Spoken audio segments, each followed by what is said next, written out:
नमस्कार दोस्तों, प्रारब्ध पर एक बार फिर से आप सभी का स्वागत है। मैं हूं व्यालोक और हमारे साथ हैं अवनीश शर्मा जी। एक फैसला आया है इलाहाबाद हाई कोर्ट का। इलाहाबाद हाई कोर्ट में एक पीआईएल दाखिल होती है बहराइच के बुलडोजर मामले पर। उस मसले पर अवनीश जी ने एक सिंगल वीडियो में, जो हम डिस्क्रिप्शन में लगाने जा रहे हैं, उसमें बताया था कि किस तरह ये मसला पहले से चला आ रहा है, कैसे ये जारी रहेगा और कैसे इस पर रोक नहीं लगने के आसार हैं। अब इलाहाबाद हाई कोर्ट का एक फैसला आया है। उस फैसले में क्या है वह अभी चर्चा करेंगे, लेकिन हमारे जो कांग्रेस लीग के लिबिर लिबिर गिरोह के जो सिपाही हैं वो लग गए कि लग गई रोक, कस दी लगाम पर, कस दी लगाम, कस दिया नकेल, बाबा का बुलडोजर अब थम गया, वगैरह वगैरह। असल मुद्दा क्या है और असल फैसला क्या आया है, इसके लिए सीधे अब चलेंगे अवनीश जी के पास। अवनीश जी, क्या मामला हो गया? क्यों भाई लोग आपके शब्दों में पिछवाड़े गुलाल पोत के नाचने लगे? जी, जी, बिल्कुल।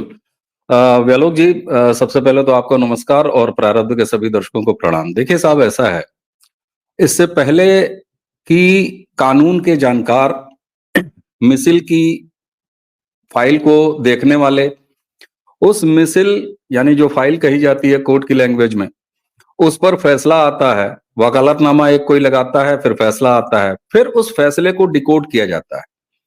मुझे तरस आता है सेक्टर 16 छाप मीडिया जो इस देश की है, जो अपने आप को मेन स्ट्रीम मीडिया कहती है, वहां पर एडिटोरियल डेस्क पर बैठे हुए ला के कितने बड़े जानकार लोग हैं जो इस तरह की ब्रेकिंग बनाते हैं कि लग गया बुलडोजर, थम गया बुलडोजर, बुलडोजर का डीजलवे खींच लिया हाईकोर्ट ने अपने एक आदेश से। साहब देखिए, ऐसा है कि इससे पहले कि इस देश की जुडिशरी कोर्ट और उसको आरोपित करना शुरू करें, सबसे पहले मुझे लगता है कि पिछली बार भी इसी तरह की कंफ्यूजन को हमने प्रयास किया था कि वो दूर हो। आपने जिस एसएलपी की बात की, यहां पर एक चीज मैं शुरुआत से ही क्लियर कर दूं कि जो अब्दुल हमीद है, जो मुख्य आरोपित का पिता है और जो अवैध अतिक्रमणकारी भी है बहराइच में, अब्दुल हमीद, उसका एक वकील जो है वो कलीम हाशमी ने ये सारा मामला एक APCR, association for protection of civil rights, तो पहली बात तो ये कोई जनहित याचिका नहीं है, ये एक डेलिबरेटेड अप्रोच है अवैध अतिक्रमणकारियों द्वारा, जिसमें एक इस तरह की संस्था जैसे सुप्रीम कोर्ट अगर बुलडोजर की कार्रवाई को रोकने के लिए गई तो जमाते इस्लामी गई, और जबकि उसी समय इस देश की प्रख्यात और जानकारी की धनी मीडिया ने कहा कि साहब जनहित याचिका, सुप्रीम कोर्ट वाले को भी जनहित याचिका कहा गया था, यहां भी जनहित याचिका कहा जा रहा है, तो कोई जनहित याचिका नहीं है। ये आरोपी के ही वकील, उसने एक संस्था जुगाड़ी है और उस संस्था ने ये मुकदमा दाखिल किया था। मुकदमा किस बात का था? हाई कोर्ट में केस क्या था? सबसे बड़ी बात यह है, रोग क्या है, तब आप पता ये करेंगे कि साहब डॉक्टर ने दवाई क्या लिखी, और अगर आपको हड्डी दर्द था और डॉक्टर ने पेट खराब होने की दवा लिख दी है, तब आप डॉक्टर पर आरोप लगाइएगा। तो सबसे पहले यहां से शुरू करते हैं व्यालोक जी कि याचिकाकर्ता ने क्या याचना लगाई हाईकोर्ट में। उन्होंने कहा कि साहब पीडब्ल्यूडी विभाग ने हमारे निर्माणों को अवैध और अतिक्रमण बताते हुए 3 दिन का हमको नोटिस दिया है। सरकार, हुजूर माई बाप, हाई कोर्ट, हमको थोड़ा सा ज्यादा वक्त दीजिए जवाब देने में। तो यह स्पष्ट हो जाना चाहिए कि याचिकाकर्ता की याचिका ही इस बात के लिए नहीं थी कि हमारा अवैध निर्माण न गिराया जाए। हमारा निर्माण अवैध है कि नहीं है, जिस पर आज से बुलडोजर चलना था, क्योंकि 3 दिन की कार्रवाई, 3 दिन की नोटिस पीरियड खत्म हो गई। कल उन्होंने याचिका ये लगाई कि साहब हजूर आला हमको थोड़ी सी मोहलत और दे दीजिए ताकि हम ठीक से जवाब दे पाएं। यानी उन्होंने ये नहीं कहा कि इस ध्वस्तीकरण के आदेश को रद्द कर दीजिए, इस नोटिस को खत्म कर दीजिए, सरकार के बुलडोजर का आना यहां पर रोक दीजिए। उन्होंने सिर्फ इतना कहा कि महाराज कुछ दिन और रोक दीजिए, और हाईकोर्ट ने 3 दिन की उस मियाद को 15 दिन का बढ़ा दिया है, यानी अब उसकी मियाद हो गई है 5 नवंबर तक। ये है कुल फैसला, जिसको ये कहा जा रहा है कि रुक गया बुलडोजर। 15 दिन के लिए मियाद बढ़ा दी है जवाब देने की। अब आते हैं कि उन्होंने कहा क्या है अपने आदेश में। हाईकोर्ट ने कहा क्या है? हाईकोर्ट ने ये कहा है कि अवैध निर्माण की कार्रवाई, उसको गिराने की कार्रवाई विधिक तरीके से, टेक्निकली, प्रशासकीय स्तर पर सब कुछ अच्छे से हो रहा है कि नहीं, सभी कानूनों का पालन किया जा रहा है कि नहीं, इस बात के लिए हमें ऐसा लगता है कि याचिकाकर्ताओं को कुछ दिन की मोहलत और दे दी जाए। और उन्होंने कहा कि let's give them 15 days time. कहीं किसी अवैध अतिक्रमण पर बुलडोजर की कार्रवाई रोकने का कोई आदेश माननीय हाईकोर्ट इलाहाबाद ने, उसकी लखनऊ बेंच ने नहीं दिया है। ये बात स्पष्ट हो जानी चाहिए। दूसरी बात, प्रशासन अब भी नोटिस सर्व कर रहा है। मैंने अपने पुराने वीडियो में ही दर्शकों तक ये बात पहुंचाई थी कि सितंबर के दूसरे हफ्ते में लगभग 28 ऐसे अवैध और अतिक्रमण वाले प्रॉपर्टियों को नोटिस दी गई थी, जिनको डिमोलिश किया गया था, जिसमें 9 दुकानें, 4 बड़े मकान, 4 छोटे मकान, कुछ झुग्गी झोपड़ी टीन शेड थे, उनको गिराया गया। चूंकि त्योहार आ गया था, इसलिए उस कार्रवाई को प्रशासन ने रोक दिया, रोका नहीं, स्थगित कर दिया। उसके बाद दोबारा ये कार्रवाई शुरू हुई और इन 24 मकानों को कुल नोटिस दिया गया। अब ये दूसरे दौर का नोटिस था। संयोग की बात है कि इसमें इस बीच में ये दुखद घटना हुई, हत्याकांड हुआ बहराइच का, जिसमें हिंदू युवक को शोभा यात्रा से खींच के और इस तरीके से मार दिया गया। ये वही महाराजगंज की सड़क है, ये वही महसी चौराहे वाली सड़क है जो टाउन की तरफ जाती है बहराइच, और जिसके एक मुहाने पर अतिक्रमण करके अब्दुल हमीद का भी घर है। दूसरी लिस्ट में उसका नाम आ गया। तो एक चीज और साफ हो जानी चाहिए, तकनीकी रूप से, तथ्यात्मक और विधिक, तीनों रूप से एक चीज और साफ हो जानी चाहिए व्यालोक जी, कि अब्दुल हमीद नाम के किसी व्यक्ति जो कि जानबूझ के या अइमा ही एक हिंदू युवक के हत्यारे का पिता है, उसका मकान ध्वस्त करने के लिए बहराइच में कोई बुलडोजर की कार्रवाई नहीं की जा रही है। यह कार्रवाई पीडब्ल्यूडी की सड़क पर इंक्रोचमेंट किए बैठे पुराने अवैध कब्जेदारों के खिलाफ हो रही है।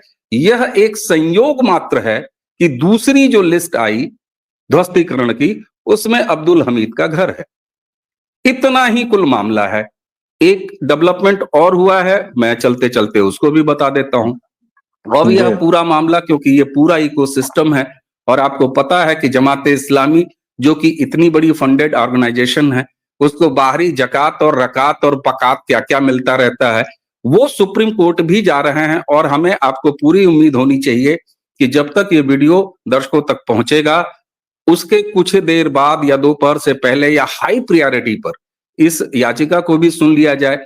अब यहां महत्वपूर्ण यह है कि सुप्रीम कोर्ट में जो याचिका जा रही है, उस याचिका में यह अपील की जा रही है कि इस पूरे अवैध अतिक्रमण के ध्वस्त करने की कार्रवाई को निरस्त किया जाए। ये एक फर्क है। इसलिए सुप्रीम कोर्ट इसमें क्या कहता है ये देखना है, जबकि सुप्रीम कोर्ट एक पहले ही ऐसी याचिका पर ये कह चुका है कि किसी इलीगल इंक्रोचमेंट पर अगर कोई ध्वस्तीकरण की कार्रवाई होती है तो उस पर हम कोई रोक नहीं लगा रहे हैं। ऐसे में ये दोबारा याचिका जा रही है, एक दूसरे से लीगल कंट्राडिक्शन है, जिस पर ऑलरेडी एक लीगलिटी बनी हुई है सुप्रीम कोर्ट के लेवल से। तो मैं साफ तौर पर, मैं कोई वकील नहीं हूं, लेकिन तथ्यों के इन अध्ययन के बाद एक छोटी समझ और सीधी समझ मेरी ये कहती है कि न सुप्रीम कोर्ट से और न हाई कोर्ट से किसी तरह के अवैध अतिक्रमण की ध्वस्तीकरण पर कोई परमानेंट रोक नहीं लगने जा रही है। मियाद बढ़ाई जाएगी और ये देश और इस देश की न्यायपालिका उस रवायत का पालन करता है जहां हमने बम्बई बम धमाके के आरोपी को भी बिरयानी खिलाई है। तो ये रवायत है। अब इसके मामले के लिए तो ये नैतिक बात जी है कि हमारी जुडिशरी क्या कर रही है, क्या नहीं कर रही है। जी जी, ये देश गजब है अवनीश जी। मैं कल कुछ फोटोग्राफ्स देख रहा था जिसमें वहां के बहराइच के लोग जिनके मकानों को चिन्हित किया गया है, दुकानों को चिन्हित किया गया है, वो अपना सामान निकाल रहे हैं और बड़ी मर्मांतक, हृदय विदारक पंक्तियों के साथ उनको साझा किया गया था। सोशल मीडिया से लेकर मीडिया के जो तमाम रूप हैं, एक जिसको आप सेक्टर 16 कहते हैं, मैं एंटरटेनमेंट चैनल्स कहता हूं, तो ये जो पूरा था कल तक वो वहां तक था। लेकिन तैयारी देखिए, कल रविवार को इन्होंने याचिका डाली, हाई कोर्ट ने कल ही याचिका सुन ली और कल ही कहा हमारे जो माननीय कोर्ट हैं उसमें सामान्य आदमी जाए तो बेचारे की 3 पुश्तें गल जाती हैं। सुप्रीम कोर्ट ने परसों चौथे रोज कहा कि मुकदमों की संख्या से हम नहीं घबरा रहे हैं। क्यों घबराइएगा माई बाप हुजूर, काहे घबराइएगा? आपको तो 2 महीने की छुट्टी मिल ही जाती है, आप तो 6 बजे के बाद काम करते हैं हुजूर, मिलॉर्ड, योर लॉर्डशिप। तो नेशनल न्यूज बनती है सरकार, कहा जाता है कि आई बा आज तो चीफ जस्टिस जी ने 6 बजे तक काम किया है। तो सर हम लोग तो बेहद गरीब आदमी हैं। लेकिन अवनीश जी, उसी देश में फिर आज से ये नैरेटिव बना कि लग गई लगाम, कस दी नकेल, बाबा के बुलडोजर पर ब्रेक। और सुप्रीम कोर्ट पहुंचा नहीं है सर, पहुंच चुके हैं ये लोग, पहुंचने वाले नहीं हैं। हम आप जब बात कर रहे हैं तो ये पहुंच चुके हैं ऑलरेडी। और सुप्रीम कोर्ट पहले से एक नहीं सर 20-30 मामले नत्थी करके विभिन्न जगहों से जो लाए हैं उस पर सुनवाई कर रहा है। तो सुप्रीम कोर्ट से मेरी तो एक्सपेक्टेशन है कि इसको सीधे देखते ही खारिज करे कि भाई जब हम पहले से सुनवाई कर रहे हैं तुम क्या इसमें अड़ंगा डालने फिर आए हो। हालांकि वहां होगा क्या, अब तक जो होता रहा है उस हिसाब से तो आपने उम्मीद जता ही दी है। एक और चर्चा जिस पर बनती है कि ये आधी अधूरी रिपोर्टिंग के बाद सजा क्यों नहीं होती है। जैसे अभी जिस तरह से अचानक से ये फैसला किया गया है, अनडाउटेडली अभी जब हम लोग बात कर रहे हैं तो ये वायरल हो चुका है कि योगी सरकार को फटकार, इलाहाबाद हाई कोर्ट ने नकेल कस दी वगैरह वगैरह। इस पर कब जुर्माना करेगी सरकार? मुझे लग रहा है, जहां तक मैं समझ पा रहा हूं, कि आप फर्जी तरीके से और फ्रॉड तरीके से, जिसको लोकतंत्र का सो कॉल्ड चौथा खंभा कहा जाता है, हालांकि कहीं चौथे खंबे का कोई जिक्र नहीं है, 3 ही खंबे पे हमारा लोकतंत्र टिका हुआ है, न्यायपालिका, कार्यपालिका और विधायिका।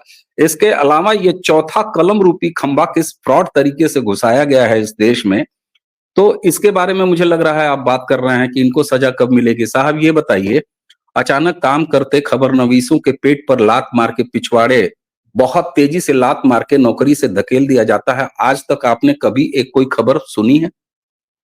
कभी? मुझे अभी भी याद है कि वो साल था 2014 और एक बड़े प्रतिष्ठान के टीवी चैनल के सामने अनशन करता हुआ 13 साल से एक एम्प्लाई सर्द रात में कंबल के नीचे मरा पाया गया अगले दिन सुबह। इस देश के कितने लोग ऐसा जानते हैं कि ऐसा कुछ हुआ है? किन किन मीडिया संस्थानों से कितने कितने पत्रकार एडवर्टाइजमेंट न लाने की कीमत पर, राजस्व न जुटाने की कीमत पर नौकरी से बाहर कर दिए गए हैं? इसका कभी कोई जिक्र आता है? और बड़ी मजेदार बात, प्रिंट मीडिया में एक पहले सर्कुलेशन नाम का विभाग होता था, वहां मार्केटिंग विभाग नहीं होता था, क्योंकि इस देश का चौथा लोकतंत्र पैसा कैसे कमा सकता है, वहां सेल्स कैसे हो सकता है, वहां पर रेवेन्यू कैसे जनरेट किया जा सकता है। तो वहां पर व्यालोक जी, आप तो खैर जानते ही हैं, आपके ही अंदर खाने की बात मैं ले आके दर्शकों के सामने रख रहा हूं, चूंकि आपने अपने ही को छेड़वा लिया है तो मैं आपको ही छेड़ रहा हूं। साहब, सर्कुलेशन नाम का एक डिपार्टमेंट होता था, सालों हो गए, दशक भर से ऊपर हो गए, अखबारों में से सर्कुलेशन नाम का वो डिपार्टमेंट खत्म कर दिया गया। कारण क्या? उस सर्कुलेशन का काम क्या था? वो सर्कुलेशन सीधे सीधे अखबारों के लिए सेल्स का डिपार्टमेंट हुआ करता था, एडवर्टाइजमेंट लाता था और रेवेन्यू लाता था, मार्केटिंग का काम करता था। वो खत्म कर दिया गया। अब कौन करता है मार्केटिंग और सेल्स?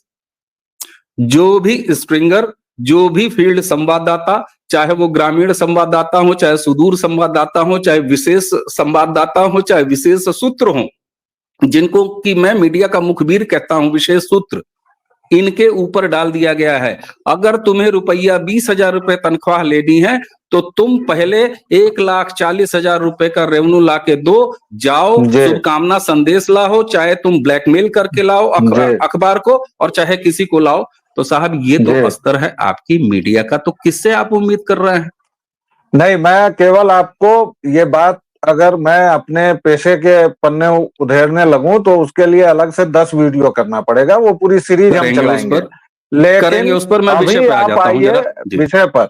जी मैं अभी विषय पे आ जाता हूं। ये विषय जी पे ही मैं था, और यही जी वजह जी है कि सनसनाती हुई ब्रेकिंग, हम दंदनाता नहीं हुआ देते हैं।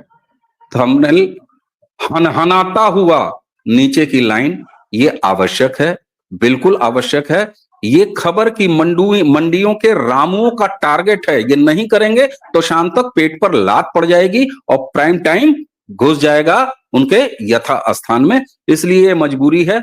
उस मैं इन पर तरस खाता हूं, इसीलिए खबरों की इन मंडियों पर मैं तरस खाता हूं। और यही वजह है कि इनकी प्रामाणिकता, इनकी अकाउंटेबिलिटी, इनकी एथेंटिसिटी जनता की नजरों में शून्य है। माइनस में कहीं जाके अगर टिकी हो अंटार्कटिका की तरह, तो मुझे कोई इसमें अचरज नहीं होगा। अब विषय पर वापस आ जाते हैं। मेरा अंतिम कमेंट, आपने जब कहा कि सुप्रीम कोर्ट में एडमिट हो चुकी है, प्रायोरिटी पर लिस्टिंग भी हो जाएगी, इसको सुन भी लिया जाएगा। मैंने हाई कोर्ट में बताया कि हाई कोर्ट की अर्जी केवल इस बात के लिए थी कि साहब हमको थोड़ा मौका और दीजिए, और इस याचिका पर 3 दिन की बजाय 15 दिन का और नोटिस पीरियड दे दिया है। नोटिस पीरियड को बढ़ा दिया है, जो कि एक न्यायोचित फैसला मैं कह सकता हूं। मैं कभी भी अति उत्साह में नहीं आना चाहूंगा। आप बनाना रिपब्लिक नहीं है। आपके देश की सरकार लगातार इस देश के न्यायपालिका की इज्जत करती है, जब तक कि ये मॉडल है। जिस दिन आप कोलेजियम खत्म कर लीजिएगा, खत्म कर लीजिएगा। जिस दिन आप अपने मन मुताबिक अपने कोर्टों को कर लीजिएगा, उस दिन आप कर लीजिएगा। लेकिन इस देश के इस लोकतांत्रिक मॉडल में व्यालोक जी अति उत्साह में ये बातें कही जरूर जाती हैं कि कोर्ट हमारे हित का बात करे। जिस दिन ये होगा, इस देश के प्रेजेंट लोकतांत्रिक मॉडल के लिए ये शर्मनाक दिन होगा। पहली चीज। दूसरी चीज, आपने अब सुप्रीम कोर्ट के पाले में है। सुप्रीम कोर्ट में याचिका महत्वपूर्ण है मेरे लिए, इस बात के लिए महत्वपूर्ण है कि वहां पर इस पूरी अवैध की कार्रवाई को निरस्त करने की याचिका लगाई गई। और चूंकि सुप्रीम कोर्ट पहले ही ये कह चुका है उत्तर प्रदेश के विशेष संदर्भ में जमाते इस्लामी की याचिका पर कि हम किसी अवैध निर्माण पर, किसी ध्वस्तीकरण की कार्रवाई पर कोई रोक नहीं लगाते हैं। और यही वजह थी कि लगातार उत्तर प्रदेश में, चाहे वो हरदोई हो, चाहे वो मुख्यमंत्री का अपना शहर गोरखपुर हो, चाहे वो राजधानी लखनऊ हो, चाहे वो बहराइच हो, वहां लगातार इंक्रोचमेंट पर का डिमोलिशन की कार्रवाई चल रही थी। इंक्रोचमेंट के डिमोलिशन की कार्रवाई को कृपया बुलडोजर से पर्यायवाची न बनाने का प्रयास हो। हाँ, सुप्रीम कोर्ट पहले ही जो निर्णय दे चुका है, मुझे नहीं लगता, मुझे पूरा भरोसा है कि कोई यू टर्न नहीं आएगा। वहां भी यही निर्णय निकल के आएगा कि आप इसकी समुचित मियाद दीजिए, पक्षकारों को अपना पूरा पक्ष क्लियर करने दीजिए। इसके बाद फिर सेक्टर 16 अगर उड़ाएगा तो इसमें तो कोई नहीं रोक सकता ना। आज की ताजा खबर, आज की ताजा खबर वो तो होगा ही होगा। कुल मिला के किसी को भी भ्रम की स्थिति में नहीं रहना चाहिए। दो अंतिम लाइनें। माननीय इलाहाबाद हाई कोर्ट की लखनऊ बेंच ने, लखनऊ पीठ ने बुलडोजर की कार्रवाई पर कोई रोक नहीं लगाई है।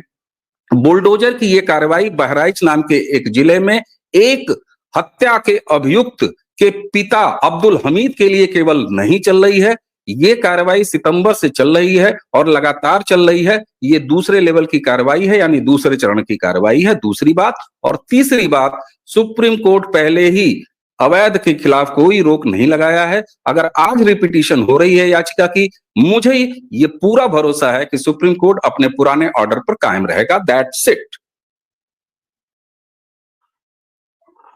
माननीय इलाहाबाद हाई कोर्ट ने अपने फैसले में यह भी कहा है कि उसे यह देखने का कोई कारण नहीं समझ में आता कि उत्तर प्रदेश सरकार माननीय सर्वोच्च न्यायालय के निर्देशों से इधर उधर करेगी। भाषा लीगल है, लेकिन सार यही है। तो दर्शकों, श्रोताओं, देवियों, सज्जनों, आप सभी से अनुरोध है कि हमारी कोशिश यही रहती है कि हम त्वरित प्रतिक्रिया न दें, तुरंत प्रतिक्रिया न दें। इसलिए कई बार थोड़ा सा हम रिसर्च करके आपके सामने वो चीज लाने की कोशिश करते हैं जो आपको इस शोरगुल में नहीं सुनाई दे। इसलिए बहुत बहुत धन्यवाद अवनीश जी। और दर्शकों, श्रोताओं, प्रारब्ध पर अपना स्नेह और प्रेम बनाए रखिए। प्लीज लाइक कीजिए, शेयर कीजिए, सब्सक्राइब कीजिए, घंटी दबा लीजिए ताकि अगले वीडियो की सूचना मिलती रहे। इसी के साथ दीजिए बिल्कुल। और इजाजत। बिल्कुल, और अंत में आधा लाइन इस विषय पर जो पहले का वीडियो था जिसमें हमने टेक्निकल और लीगल चीजों को बताया था, उसका लिंक डिस्क्रिप्शन में मिलेगा। उसी के साथ अपील मैं बहुत संकोच के साथ करता हूं, इस वीडियो को भी ऐसे तमाम अफवाहों की दुकानों के चेहरों पर ले जाके इसके लिंक मारिए। Thank you.